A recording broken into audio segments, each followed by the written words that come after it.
Welcome to a new episode of Global. On the show today, we will be exploring what happened after World War II, from the beginning of the Cold War to things that happened at the Alto Conference, the Potsdam Conference, so many conferences. We're also going to talk about the tensions rising and falling throughout the 40s, 50s, 60s, and the 70s, or late 40s that is, and explore the Unit 8 through several key points. Alright, so we're going to start with this main question. Ladies and gentlemen, what is a Cold War? And what a Cold War is, pretty much, it's a war that really never goes to physical blood. It's no blood is going to be spilled during a Cold War. It's kind of a war that is between two larger powers. For example, the biggest example of the Cold War is the Cold War between the USA versus the USSR, where there was no actual fighting on the battlefield between the United States Army and the USSR Army, but there were really often, a lot of times, proxy wars that were actual wars, such as Vietnam, Korea, the conflicts in Cuba, arms races, space races. Pretty much these two countries were going at it for all the way from the 50s to the 60s, 70s, 80s, and even sometimes in the 90s, when the Soviet Union eventually began to fall apart. But you only really got to learn about some of the earlier days, the 50s, the 60s a little bit as well. So yeah, that's pretty much what the Cold War is. There are no battles, but tons of espionage, spying, and proxy wars that we're going to talk about. So these United States and Soviet Union, they were two world superpowers, and they pretty much had diametrically opposite aims. The United States wanted to encourage democracy in other countries and stop communism at all costs. Soviet Union wanted to encourage communism in other countries as part of a worldwide workers' revolution. They don't really believe that communism would work if everybody was doing it. What the United States wanted to do was gain access to raw materials and markets to fuel its kind of booming industries. It's after World War II. It was really the only country that didn't have any fighting going on in it, except for, obviously, with the exception of Pearl Harbor. That was kind of a one battle in terms of the whole war was taking place in Europe. They were devastated. They had a booming economy, the United States did, and they kind of wanted to help Europe be prosperous, and at the same time help their economy be prosperous as well, in order to make sure that every economy was prosperous and no economy would want to turn to communism. So, yeah, let's take you through some of the timelines of some of the more major events that have taken place in the from around 1945 to 1947 and 46. So the United Nations was formed in 1945. Obviously, it's the body that keeps the peace around the world, brings people together, tries to do diplomacy between two conflicting countries. So what happens is the Security Council is made up of main major states, such as the United States, USSR, Great Britain, China, France, all those major powerful countries that helps create the UN. Security Council makes the final decision. There are 15 members. 5 are permanent and have the power to veto any action from the UN. In February 1945, the Alto Conference and mutual distrust between the Soviet Union and the United States was developing. It was decided that free elections would be held in Europe. This is democracy. This is not really what Stalin wanted. There's the people at the Alto Conference were Stalin, Churchill, and Harry Truman, the new U.S. president, and they really did not like Stalin, the two Western countries, Great Britain and the United States, and Stalin didn't like them, and what they wanted to do is really kind of split themselves off and get away from communism, and Churchill especially did not trust the USSR. He believed they were a danger. Stalin believed about the West that they would never accept the Soviet Union. They would try to gang up on them at all costs, which was kind of turned out to be pretty accurate. The Potsdam Conference was held shortly after. Franklin Delano Roosevelt would have been at Yalta, but not at Potsdam, which was held shortly after. Yalta was in February. Then when the war ended, the Potsdam Conference was held in 1945, and that's where Harry Truman, who liked Stalin significantly less than Roosevelt did, came into power. The purpose of the Potsdam Conference was to decide what to do with Germany, how to get rid of the Nazis, and how to rebuild Germany. Stalin's views differed from Truman's with regard to Germany, as Stalin wanted a weak and divided Germany because he did not want to be attacked again. Soviet Union lost a ton of lives in the conflict, but Truman wanted a strong, unified, and democratic Germany. So what they ended up doing is obviously, they split it into different parts.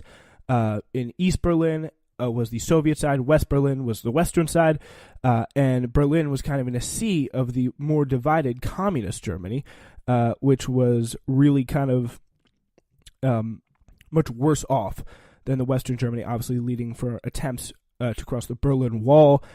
Pretty much the West was doing better on all sides than the East. The Soviet Union people really wanted to get into Germany that was being controlled by the United States because they were just, frankly, more prosperous. So Truman really did at Potsdam. He told Stalin that we had a great explosive and we might not need help with him because he left out it was an atomic bomb, so he kind of kept that from Stalin, but Stalin kind of freaked out and started building his own atomic bomb, so that kind of led to some real distrust there. But there has been, again, that kind of meeting, the Potsdam Conference pushed off tons of rising tensions, really. So, yeah, and that led to the idea of, again, brinksmanship, going back and forth, and let's go through some terms now that you need to know. The Alto Conference was, again, this is a meeting of the U.S., Great Britain, and Soviets, whose purpose was to promote a kind of peace for the post-war era. The goals were to promote peace, provide emergency relief, and form interim governments based on the will of the people via free elections. Then the Potsdam Conference happened shortly after. It was a meeting of the U.S., Great Britain, and the Soviets, where the U.S. pushed Stalin to permit free elections in Eastern Europe, but Stalin refused, citing the Soviets' need for protection or some sort of buffer states to protect from a possible invading force. And he wanted those buffer states to be communist or at least friendly to communist governments. This is the big declaration Stalin makes. He declares that communism and capitalism cannot exist in the world and that war was certain. Luckily, it never got to that, but or at least all-out war between the United States and the USSR. Brinksmanship was a policy that was used really by the both sides in this war. It was a policy threatening to go to war in response to enemy aggression, was just kind of going to the edge of war, but keep pushing that edge to make it longer and longer and longer, so people are just freaking out all the time about whether you're going to go to war or not, but never really actually going to war. It's just, when you think brinksmanship, think pretty much on the edge of war. That's pretty much all you're really going to need to know there. Iron Curtain was really the boundary. A map may help for this one if you have it accessible to you on the test or as you're listening to this. You just want to pull up a map of Europe, and West Germany, Austria, Italy, they all kind of on the west, and Yugoslavia, Hungary, Czechoslovakia, East Germany, they all kind of formed the boundary between communism on the east and capitalism on the west. That communist section was really walled off from the rest of the world by Stalin's actions, leading Churchill to coin the term Iron Curtain, meaning just kind of inaccessible, like out past that curtain, it's just communism and there's no going back. That's pretty much what he meant there. The U-2 incident was a shooting down of a U.S. spy plane and the capture of its pilot by the Soviet Union in 1960, leading to further escalating tensions between the two sides. Containment was a U.S. foreign policy adopted by President Truman in the late 1940s, in which the United States tried to stop the spread of communism. And that was kind of the operating philosophy of the United States, took the policy of containment and the domino theory that if one communist country would turn, then all the rest of the region would turn, and the U.S. wanted to contain and stop communism, keep it to the Soviet Union. As we said before, Soviet Union did not believe that communism would work unless everyone did communism. All right, so, yeah, and Soviet Union did get their countries on their side to do to kind of bound together in what was called a Warsaw Pact. It was a military alliance formed in 1955 by the Soviet Union, seven other Eastern European countries, but that Warsaw Pact was formed in response, keyword, in response to the North Atlantic Treaty Organization, or NATO, which is a defensive military alliance formed in 1949 by 10 European nations, in Western Europe, of course, the U.S. and Canada. That was the two kind of treaty groups there that were formed, or the alliances that were formed. One of them still exists today, one of them does not. NATO is the one that still exists today. Truman Doctrine was a doctrine, of course, foreign policy set of ideals, given economic, military, and free aid to nations threatened by internal or external opponents, pretty much the idea of helping anyone who may turn communist. The United Nations was an international peacekeeping organization founded in 1945 to provide security to the nations of the world.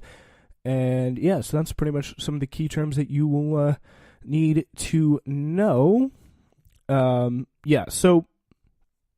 So pretty much at this time, there were just growing tensions here, mutual distrust. Great Britain and the United States were just trading insults kind of back and forth at each other.